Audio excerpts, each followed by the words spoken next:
Hello friends, and welcome back to another video.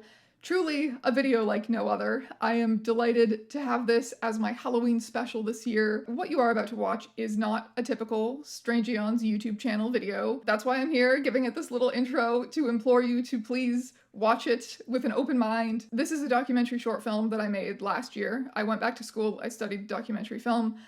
This was my student film that I made with zero budget and my partner's help and immense hubris in my heart. I finished it almost exactly a year ago now, and I have spent that past year going around to little local Canadian film festivals with it, just kind of doing a thing that I've never done before and getting excited that an audience, a theater of 30 people is about to watch my thing, even though I have this massive virtual audience at my disposal. It's been different. It's been really fun. And I have wondered a lot about how to go about posting this to YouTube because it is not a normal video, and my anxiety says, well, then nobody's gonna watch it and the algorithm is gonna throw it in the garbage and it's gonna tank horribly and be bad. But then, like, what's the alternative? You know, like, let it rot on my hard drive? Absolutely not. This is something that I made, that I am proud of, that I really want people to see. I think about all of the people who came up to me after screenings and told me that the film changed them in some small way, changed their opinion, made them think about something, took them on a journey, and like, that's what it's fucking about. That's why I want to make things. Thank you, as always, to all of the subjects of this film who let me into their homes and their workspaces and showed me the grossest stuff ever. You guys are so cool. I am still such a fan and so honored to be trusted with your stories. Content warning for Roadkill, maceration, bones, taxidermy, the usual kind of vulture culture stuff, because this is a film about vulture culture. If you're unfamiliar with vulture culture, though, that's even better, okay? That's ideal, actually. That's awesome. That's perfect, okay? This is for you.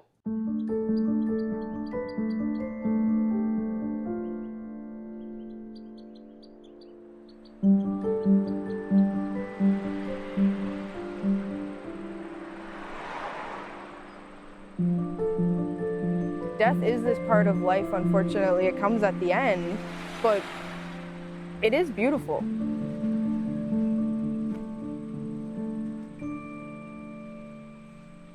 Every night, if I'm out in my car, I'm looking for roadkill. Like, I'm paying attention to the road, but I'm also like, ooh, I need to find something. Like, I'm so excited.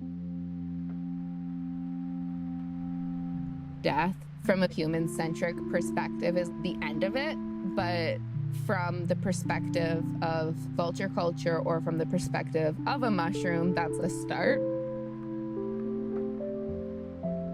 Pick this driveway.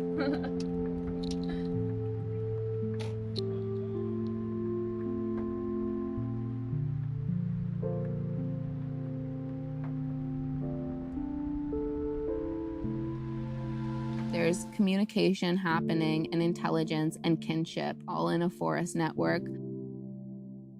Seeing dead things and having a relationship with dead things and being involved in vulture culture, it is a way to open dialogue and reflection about these lives in a way that is really confrontational.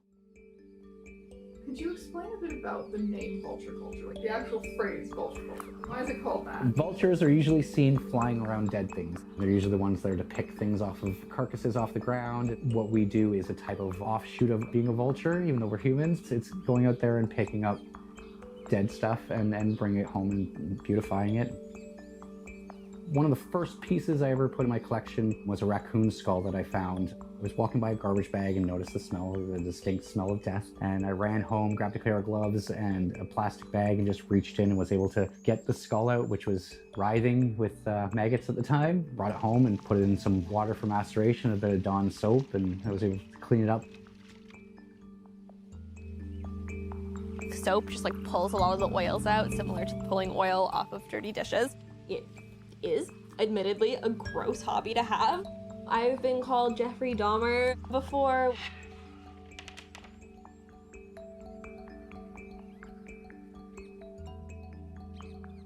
I was actually on a first date. We were walking by the lake. I found a bloated dead muskrat and I said, I want it. So I picked up the bloated dead muskrat and brought it home on the TTC in the heat of the summer.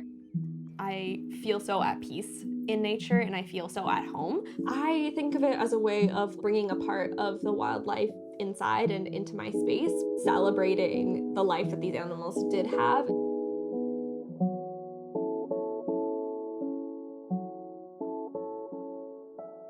Porcupines, I'll be honest, not a fan of picking them up. They have like this completely different smell that is just like, it's nasty. It's different from like any other thing that I've ever smelled.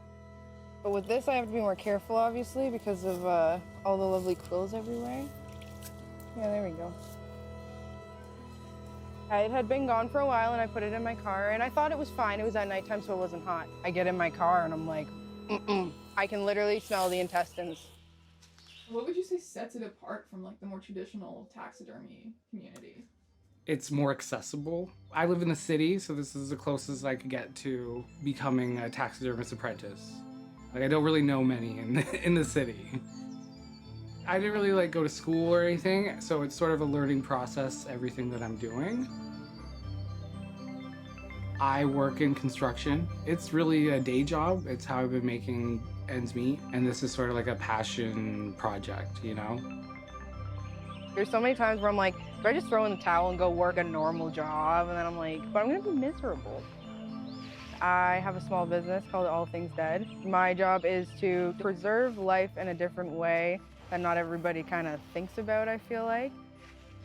Farmers usually, they're not gonna take them to like go and get them cremated. Goats are the biggest thing, sheep. Really nice Amish man, a couple hours away, had contacted me. He found me on Kijiji and was like, I've been searching and searching, I couldn't find anybody. I'm like, hey, I'm coming out. Yeah, put Kijiji ads looking for dead stuff. Yeah. So these guys just threw the longhorn into the back, you know, it was thawing and everything in the back of my car. I'm like, please don't get blood everywhere. Did you plan for this to become a business? No, this is something that I can actually fully put my attention into. I can sit there for like 6 hours and I'll be like a shrimp and my back's hurting, but I'm okay with it. Like, I'm so happy. I really like how people are always shocked. It's really interesting the kinds of reactions that people will have. If it's an unfinished or work in progress stage, it's a bit more of like a repulsion. But if it's like in a final artwork, the man-made element of it is like comforting. It's no longer vertebrae, it's earrings. Yeah. Right? And that's exactly why I wanted to see the nasty side of things. You know, I didn't just want to go to oddity markets and see the final products. I was like, I want to smell the maceration. I guess, why do you think it's valuable to confront the nastier side of things? The things that are nasty are subjective to constructed ideas of what is gross and what isn't. This construction of fear around death, that it's disease. Things are nasty to us because of our unique way of experiencing this world as a human organism. Everything is experiencing the world vastly different from how we're experiencing it. The smell of decay is nasty to us because we don't eat things that are rotten. That smell is delicious to flies because they eat shit that's rotten. How much stuff would you say you have macerating right now? Usually like everything's skinned. Sometimes honestly I just don't skin things, I just throw them in there. Oh yeah, it's great. This is definitely the little bit of a lazy way of doing it. I think this is like 4 rats in one bag. So I literally just pick through all of this and sometimes I'll just like have to squish it and stuff to find the bones. You'll find like a scapula in there and you can actually still see the eyes in here. And usually you'll see brain coming out the back. Oh, yep. Move my feet from that, yeah. Yeah, that's fine. Like, that is beautiful. You don't know what happens when you die. And I think that's a big thing is the unknown makes it scary. And then for some reason, death has become gross. Beautiful soup. Again, vulture culture, it's the forbidden soup. Oh, hey, there we go, we got a jaw. It's like this weird excitement to like pull things apart and not know what's under there because once everything's like macerated, you can't always tell. So it's like, oh, that's a foot, that's a spine. You use every little thing. There's this little cap on each joint. Most people just throw them out. I make little jars with them and stuff like that. For thousands of years, People have been using animal parts for lots of different purposes. These days, it's sort of not the same anymore, and a lot of the animal parts is wasted. In Native culture, using as much of the animal as possible is a form of honoring the animal. So like where nothing goes to waste, you're not just regarding of it as something that to be discarded, and you're honoring its whole soul.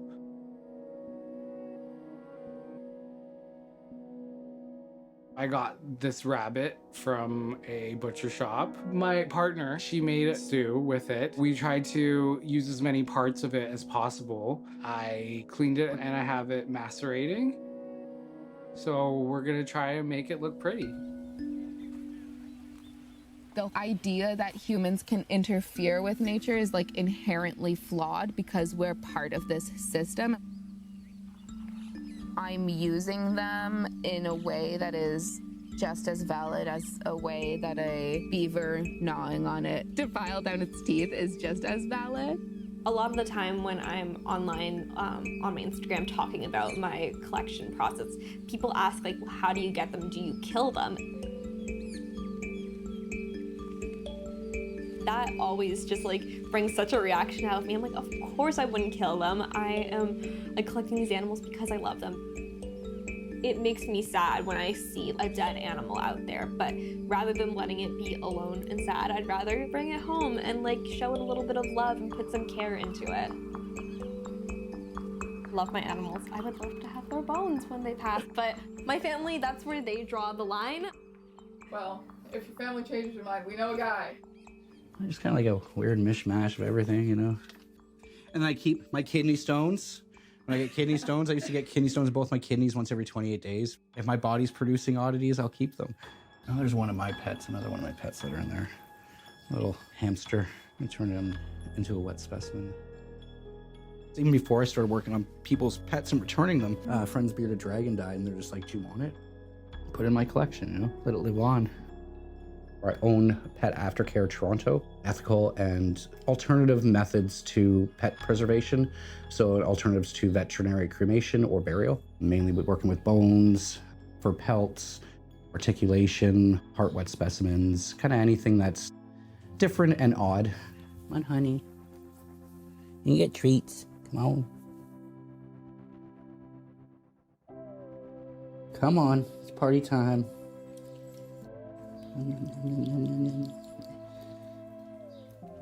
Yeah, cats are my life. Either alive or dead. There we go. I've definitely grown to appreciate animal anatomy a lot over the last year, doing everything from intake all the way down to articulation myself. It's my life. I absolutely love what I do. It is literally a puzzle. You can see where things fit and have little grooves to where they're supposed to go.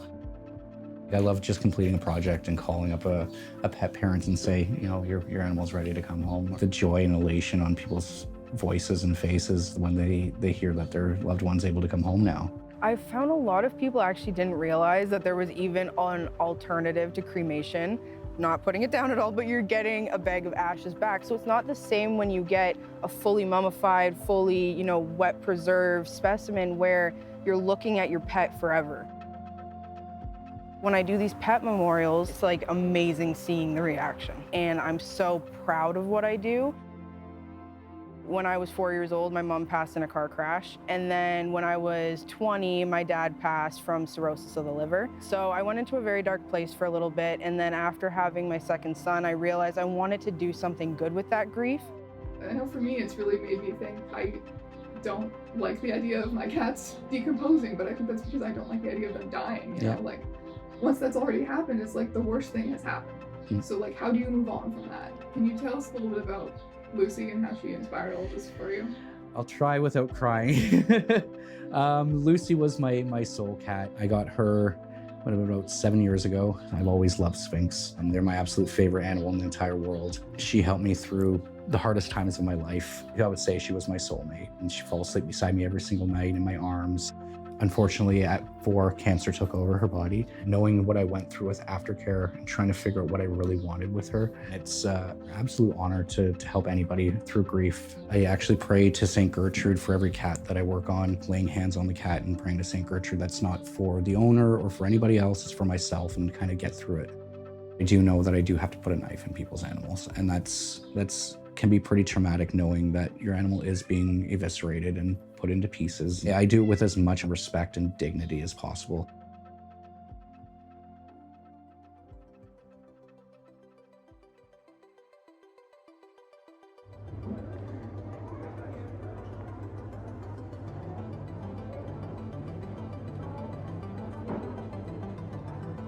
My first market that I ever did, I had a gentleman come up to the table and tell me not to quit my day job, that this is not something that's sustainable, basically, that people wouldn't really want this type of stuff. And since January 2024, it's absolutely exploded with the amount of people asking for my services.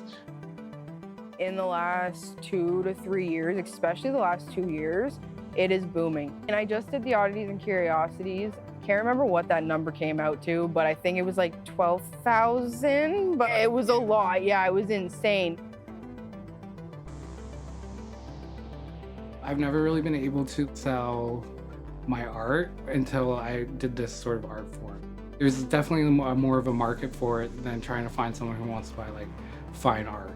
Why do you think that these pieces, these kind of oddity pieces, appeal to people? Like, I don't know. I don't know, because sometimes I'm working on them and I'm like, I'm just gluing together a bunch of what some people would consider trash and dried flowers and dead insects. I have never felt more at home and accepted than I do when I'm out at events.